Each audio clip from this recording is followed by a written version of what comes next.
في الفيديو ده هتكلم عن القاعده السابعه والاخيره من قواعد الذكاء المالي، وهي الفرق بين الديون والضرائب. واللي عايزك تعرفه كويس ان انا في الفيديو ده مش هتكلم بس عن الفرق بين الديون والضرائب، هتكلم عن مواضيع تانية كتيره جدا ليها علاقه بالذكاء المالي. فاتمنى من كل قلبي انك تكمل الفيديو ده بالذات للاخر.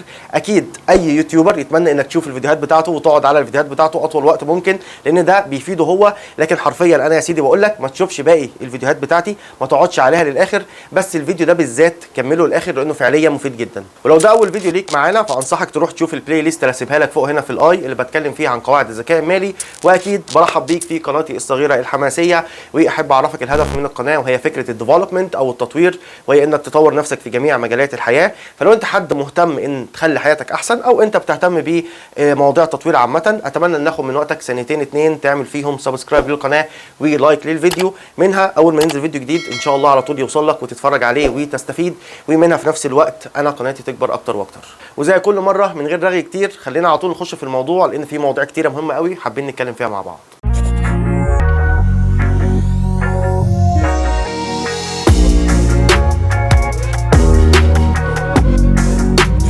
اول نقطه هنتكلم فيها هو الموضوع من بره عباره عن ايه.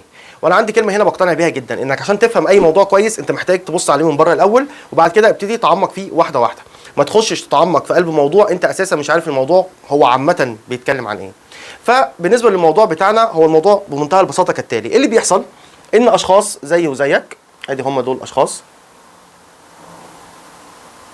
بيروحوا بنحط فلوسنا او بيحطوا فلوسهم في البنك. ادي ده البنك. بعد كده ايه اللي بيحصل؟ البنك بيرجع لنا فلوسنا دي وعليها نسبة فوائد 1%، صح؟ طيب ال1% دي جت منين؟ منين البنك بيجيب ال1% دي؟ يعني منين البنك بياخد فلوسنا هي زي ما هي 100 ويرجع لهم لنا 101؟ منين هيقدر يرجع ال1%؟ اللي بيحصل ايه؟ كلنا عارفين ان البنك بياخد بعضه وبيدي قرض، تمام، للمستثمر اللي هو الانفستور، حرف الاي. بالنسبه للمستثمر ده اسمه دين، ديت يعني دين، تمام. بالنسبه للمستثمر ده دين، هو اخد هنا دين من البنك، والبنك بيقول له انا هدي لك القرض ده مقابل انك ترجع لي الفلوس اللي انا اديتها لك دي وعليها نسبه فوائد 4%. ايه اللي بيحصل؟ اللي بيحصل ان بيجي المستثمر بيرجع فلوسه للبنك وعليها نسبه الفوائد بتاعتها اللي هي ال 4%. البنك بياخد 1% بيديها لنا، والبنك في الحاله دي بيطلع بيه مكسب ال 3%. ده الموضوع اللي بيحصل بمنتهى البساطه في الفلوس بتاعتنا. لو جينا بصينا على الشكل النهائي ده هنفهم ايه؟ هتفهم كويس ان المستثمر ما بيشتغلش بفلوسه. المستثمر اخد الفلوس دي من البنك، والبنك واخد الفلوس دي او واخد الفلوس دي مننا احنا. ففي الاخر المستثمر ده بياخد فلوسنا احنا عشان خاطر يشتغل بيها. المستثمر ده مش بيشتغل بفلوسه. دي اول نقطه لازم تفهمها كويس. تاني نقطة، ان البنك مستعد جدا يدي فلوسه للمستثمر. هو البنك مش بس مستعد ان يدي فلوسه للمستثمر، البنك مضطر يدي فلوسه للمستثمر. ليه؟ لان البنك قايل لنا انه هيرجع فلوسنا وعليها 1%، 1% فوائد. فمنين البنك هيقدر يرجع لنا فلوسنا وعليها 1%؟ منين هيجيب ال1%؟ من غير ما يدي فلوسه لواحد والبنك يقول له هترجعها لي 4%. بعد ما ترجع لي 4% اوكي، البنك بمنتهى البساطه هيقدر يرجع لنا ال1% ويطلع هو البنك بال3%.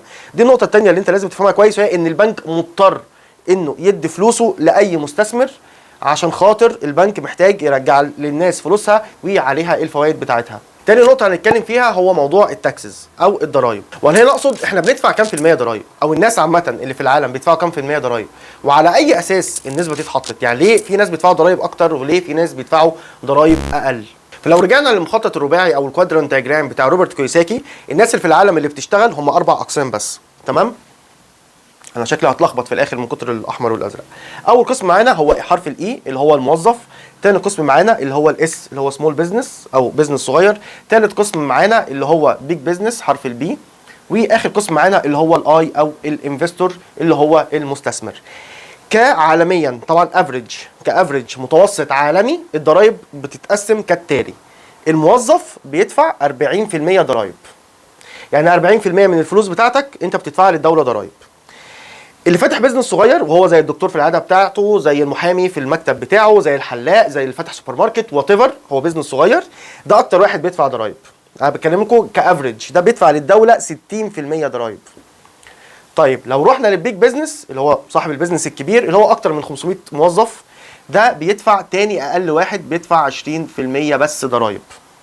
اوكي، واخر واحد الانفستور يعتبر اقل واحد بيدفع، يعني كمتوسط بيقولوا من 5 ل 7%، تمام، وفي بعض الاحيان بتوصل ل 0%. ده ما بيدفعش ضرايب خالص. الانفستور المستثمر ما بيدفعش ضرايب خالص، وده اللي احنا هنتكلم فيه مع بعض. وزي كل مره في كل تشارت بنرسمه عايزين نطلع منه بالاستفاده اللي احنا عايزينها. في التشارت ده او في الرسم ده احنا هنطلع بايه؟ هتطلع انك تخلي بالك كده، لو جينا بصينا هتلاقي ان صاحب البيزنس الكبير بيدفع ضرايب اكتر من الموظف اللي عنده. فصاحب الشركه او صاحب البيزنس الكبير اللي عنده 500 موظف فما فوق بيدفع اكتر من السكرتيره اللي عنده، بيدفع اكتر من الموظف اللي شغال عنده. تمام، ده بيدفع 40% من دخله، بينما ده صاحب الشركه نفسه بيدفع بس 20%. وطبعا لو جينا بصينا هنلاقي ان الانفستور اللي هو المستثمر بيدفع في بعض الاحيان بتوصل ل 0%، ما بيدفعش ضرايب خالص. واللي عايزك تعرفه هنا ان ليه في ناس بيدفعوا ضرايب اقل من ناس؟ بسبب منتهى البساطه ان الدوله او الحكومه عايزه دول، عايزه الناس اللي الناحيه اليمين، عايزه صاحب البيج بيزنس وعايزه المستثمر او الانفستور. ليه؟ لان صاحب البيج بيزنس ده بيخلق فرص عمل، صح؟ فبالتالي بيعالج البطاله. فالدوله محتاجه اشخاص بيفتحوا بيزنس كبير عشان خاطر بيوظفوا ناس كتير، فبالتالي هتقل نسبه البطاله في البلد. فبالتالي الدوله بتاخد من دول 20%، بتاخد من دول نسبه اقل بكتير جدا من اللي فاتح البيزنس بتاعه لوحده. انا عندي بيزنس بتاعي لوحدي، انا بس اللي بكسب منه. ده الدوله بتاخد منه 60%، مش انت بس اللي بتكسب، باخد منك 60%. طبعا انا بتكلم عالميا، تاني متوسط عالميا، اوكي. ولكن الموظف اللي شغال في شركه خلاص هو موظف، احنا بناخد منه 40%. ده مش بيفيدنا في حاجه احنا كدوله. اوكي، الدوله محتاجه موظفين، لكن ده بيخلق فرص عمل، فعشان كده ده الدوله بتاخد منه بس 20%. والمستثمر في بعض الاحيان بتوصل ان هو يدفع ضريبه 0% حرفيا، بيدفع ضريبه 0%. ليه؟ لان المستثمر ده اللي بيدي خدمات للدوله ضخمه جدا. مين المستثمر؟ المستثمر اللي هو الشخص اللي بيشتغل على سبيل المثال في الحاجات دي، اللي بيشتغل في العقار، او اللي بيشتغل في الطاقه الانرجي، او اللي بيشتغل في التكنولوجيا. تكنولوجي. الاشخاص اللي بيشتغلوا في الحاجات دي، الاشخاص اللي بيبنوا عقار، بيبنوا بيوت كتيره جدا عشان خاطر الناس تسكن، مشاريع ضخمه جدا عشان الناس تسكن، او الناس اللي بيشتغلوا في مصادر الطاقه، تمام، او الناس اللي بتشتغل في المواضيع اللي ليها علاقه بالتكنولوجيا. في بعض الاحيان الناس دي فعلا بتكون قادره ان هي تدفع ضريبه 0%، والدوله بتساعدهم على كده. الناس دي مش بتهرب من الدوله، الناس دي مش محتاجه تهرب من الدوله. وعلى فكره بخصوص فكره التهرب الضريبي، اكتر ناس بيتهربوا من دفع الضريبه في النماذج الاربعه دول هو الشخص ده اللي فاتح البيزنس الصغير، واحنا كلنا عارفين كده. اي حد فاتح مثلا دكتور فاتح العياده بتاعته، عمره ما بيجي بيكتب كل كشف مثلا طلع له كام. المحامي كذلك. اي حد فاتح بيزنس صغير هو اكتر انسان فعليا بيتهرب من الضريبه، هو اكتر انسان يعني حرامي زي ما احنا بنقول، تمام. هو ما بيبقاش عايز يدفع الضريبه للدوله، لان هو سهل جدا بيجيب اي محاسب بيظبط له الاوراق، بيظبط له الفواتير، وبعد كده ما بيدفعش اي حاجه. فاكتر شخص بيهرب من الضريبه هو الشخص ده، لانه عارف ان هو هيدفع للدوله كام؟ 60%. انا هدفع 60% للدوله ليه؟ كتير جدا. فبالتالي بيتهرب من الضريبه. بينما دول هو مش محتاج يتهرب من الضريبه، هم دول اساسا في صف الدوله، دول في صف الحكومه، هم دول بيساعدوا الدوله ان هي تبقى الدوله احسن. فبالتالي الدوله بتخليه يدفع ضريبه 0% في بعض الاحيان، وده اللي احنا هنشرحه ان شاء الله بعد كده. يعني كمل الفيديو الاخر هتكلم عن الموضوع ده ازاي هو بيحصل. الموضوع الثالث عايز اتكلم فيه هو علاقه الاربع كلمات دول ببعض: income, expenses, assets, liability. يعني الدخل، المصروف، الاصول والاعباء. ولو جينا مع بعض دلوقتي نشوف الحاجات دي هنرسمها ازاي وايه هي علاقتهم ببعض. فخلينا الاول نرسم الموضوعين دول او الرسمتين دول اللي فيهم الاربع كلمات. هنحط هنا اول حاجه الدخل فوق، تحت المصروف، وهنا الاصول، وهنا الاعباء. دلوقتي هنتكلم عن اشكال التصرف، او يعني الناس بتتصرف ازاي في الدخل بتاعها. في شكل من الاشكال ان الناس بتخش لها الفلوس وبتروح صرفاها، ده شكل اولاني. يعني عادي واحد جاله مرتبه اخر الشهر، بعد كده بيصرف على اكل وشرب ولبس وخروج وفسح وكده، تمام. في شكل تاني من الاشكال ان الناس بتاخد، خلينا نرسمها باللون الاحمر، الناس بتاخد جزء من فلوسها وبتاخدها تشغلها تاني في البيزنس بتاعها. والنموذج ده بينطبق اكتر على الناس اللي عندها سمول بيزنس، الناس اللي فاتحه بيزنس صغير زي الدكتور في العياده بتاعته او زي المحامي زي ما قلت قبل كده.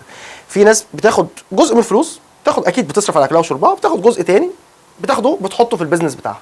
اوكي، انا اول حاجه نكتب هنا دي نحط لها شكل رقم 2. وفي شكل ثالث ان الناس بتاخد الدخل بتاعها وتروح حطها هنا في اصول، والاصول هنا مقصود بيها الحاجات اللي هو المستثمر بيستثمر بيها فيها فلوسه، زي ما قلت قبل كده اللي هو العقار او الطاقه او التكنولوجيا، تكنولوجي. تمام؟ بيحطها في الاصول. ده الشكل الثالث لاشكال استخدام الدخل ازاي. قبل ما نبتدي بقى نتكلم طبعا عن الفروقات بين اشكال الدخل واحنا هنطلع بايه من الشكل اللي احنا راسمينه من اللخبطه اللي احنا هنا عاملينها، لازم نفهم كلمه مهمه قوي اسمها كاش فلو. كاش فلو او التدفق النقدي. تمام؟ كاش فلو او التدفق النقدي. الكلمه دي مهمه جدا جدا جدا ان احنا نفهمها. يعني ايه كاش فلو؟ يعني ايه تدفق نقدي؟ كاش فلو دي الحاجه اللي بتجيب لك فلوس كل شويه. تمام؟ الحاجه اللي هي بتجيب لك فلوس كل شويه، مش حاجه تجيب لك فلوس مره واحده. تمام؟ فبالتالي اي اصل عايز تعرف الحاجه دي هي اصول ولا لا، هي الحاجه اللي بتجيب لك فلوس كل شويه. لو حاجه بتجيب لك فلوس كل شويه اصبحت اصل، لو حاجه مش بتجيب لك فلوس كل شويه ما اصبحتش اصل، اصبحت حاجه بتجيب لك فلوس بس بتجيب لك فلوس مره واحده. والعقار على سبيل المثال ممكن يكون اصل، ممكن يندرج تحت قائمه الاصول وممكن ما يندرجش تحت قائمه الاصول. ممكن يكون حاجه بتجيب لك كاش فلو، ممكن ما تكونش حاجه بتجيب لك كاش فلو. ازاي؟ لو انت اشتريت شقه دلوقتي او خدت شقه ظبطتها وبعتها على طول، الحاجه دي هتجيب لك فلوس كل شويه؟ لا، الشقه في الحاله دي جابت لك فلوس مره واحده، فبالتالي هي ما اصبحتش اصل، هي اصبحت حاجه جابت لك فلوس. اوكي كسبت فلوس صح، بس هي مش اصل. لكن لو خدت الشقه دي اجرتها، بقت الشقه دي كل شهر بتجيب لك فلوس، وبعد كده انت ايا كان سبتها سنه سنتين ثلاثه 10، بعد ال10 سنين بعتها طلع لك بفلوس ثانيه، اصبحت في الحاله دي الشقه طول الفتره دي اسمها اصول. واكيد طبعا الشكل الرابع اللي احنا نسينا نقوله ان الناس بتاخد فلوسها بتحطها في الاعباء. الاعباء دي اللي هي ايه؟ اللي هي على فكره اللي هي شقه سكنيه، اللي هي برضه عقار، يعني عقار بس عقار للسكن، عقار سكن او اشترى بيه عربيه لنفسه.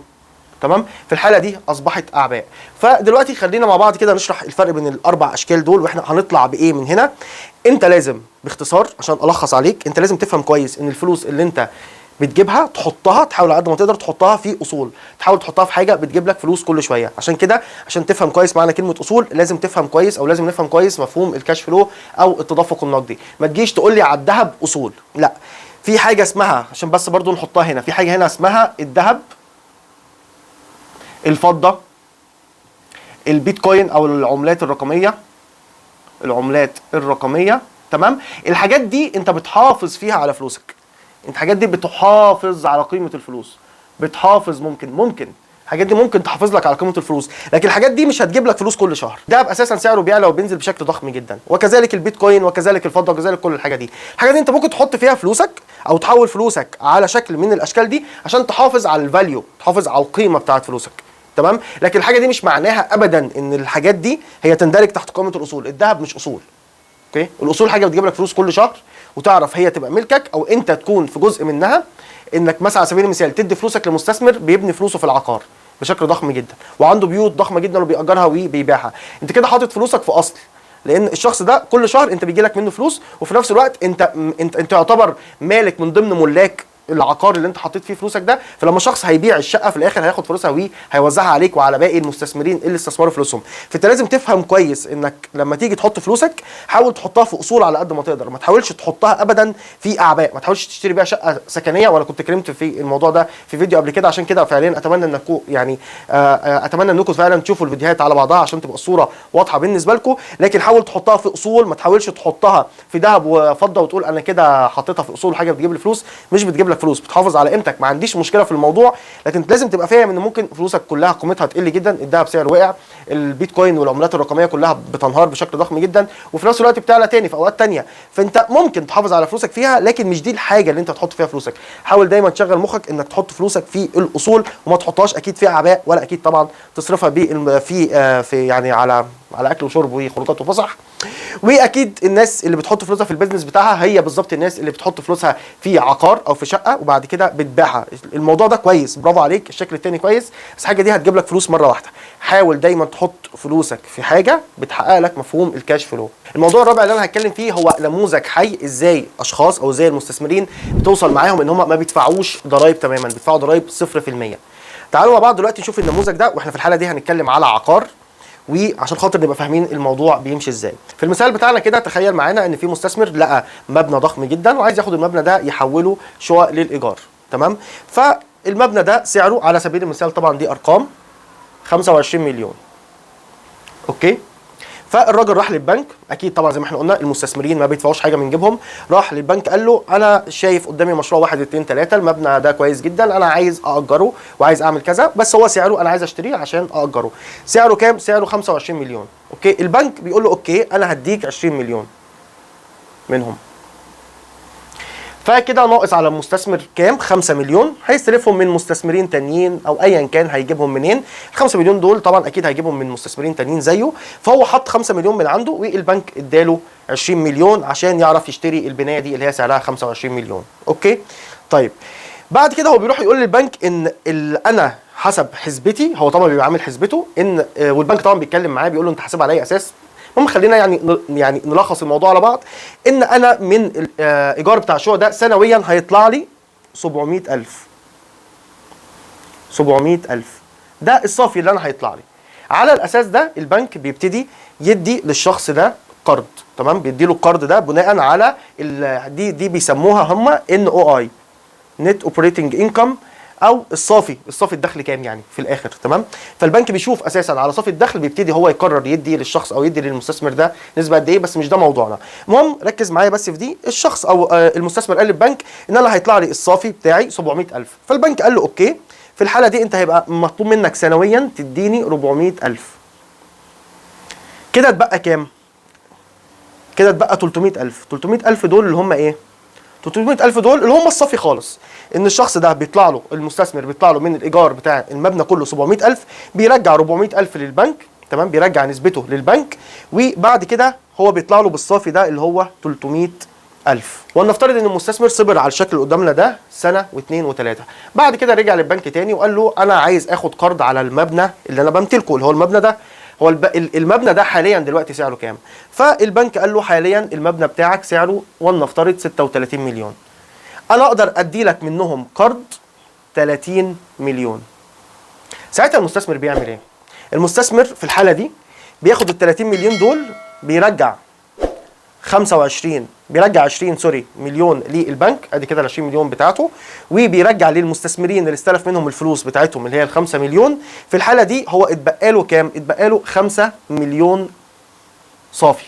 هو اخذ من البنك 30 مليون، ده اللي بيحصل حرفيا، الكلام اللي انا بقوله لكم ده اللي بيحصل حرفيا، ده المستثمرين بتوع العقار الكبار ده اللي هم بيعملوه، يعني الكلام ده مش ارقام خزعبليه، ده حقيقه، بس طبعا قلل السكيل كبر السكيل مش هيفرق معانا، يعني قلل الارقام كبر الارقام، بس ده اللي بيحصل، دي الفكره، ده الكونسبت. بياخدوا ال 5 مليون دول اصبحت صافي، 5 مليون دول مكسب، ده صافي ربح. بعد كده بيعمل ايه؟ بعد كده ايه اللي بيحصل؟ طبعا ساعتها اكيد النت اوبريتنج انكم بيزيد، بيبقى ولنفترض مليون، تمام؟ ساعتها البنك بيجي يقول له اوكي انا محتاج منك ان انت تدفع لي بدل اكيد 400,000 يبقى 700,000، ففي الاخر الصافي هو نفس الرقم 300,000 سنويا. اوكي؟ يعني كل سنه هو هيدفع 700,000 للبنك وهو بيخش له مليون، فالصافي بتاعه 300,000. طبعا ال 300,000 دي برده كالعاده هتتوزع على المستثمرين، هو اكيد الشخص المستثمر نفسه صاحب الفكره دي كلها بيبقى ليه نسبه من الموضوع ده. الشاهد في الموضوع هنا ايه؟ ان في 5 مليون هنا صافيين. ال 5 مليون دول كده هو رجع فلوسه للبنك، البنك اخذ فلوسه خلاص القديمه او اللي هي اول قرض اول مره، ورجع فلوسه للمستثمرين، وطلع هو ب 5 مليون صافي. ال 5 مليون دي وزعها عليه وعلى باقي المستثمرين اللي معاه. ونفضل ماشيين بنفس السيكونس، ولنفترض نفضل ماشيين بنفس السيكونس، انه صبر عليها كمان سنه واثنين، وبعد كده بقى راح للبنك وقال له سعره كام؟ قال له سعره دلوقتي المبنى 46 مليون على سبيل المثال، انا اقدر ادي لك منهم 40 مليون، اقدر ادي لك منهم 40 مليون. في الحاله دي اللي هيحصل المستثمر هياخد ال 40 مليون دي، هيرجع 30 مليون للبنك، وفي الحاله دي المستثمر يتبقى له 10 مليون، ده كده صافي.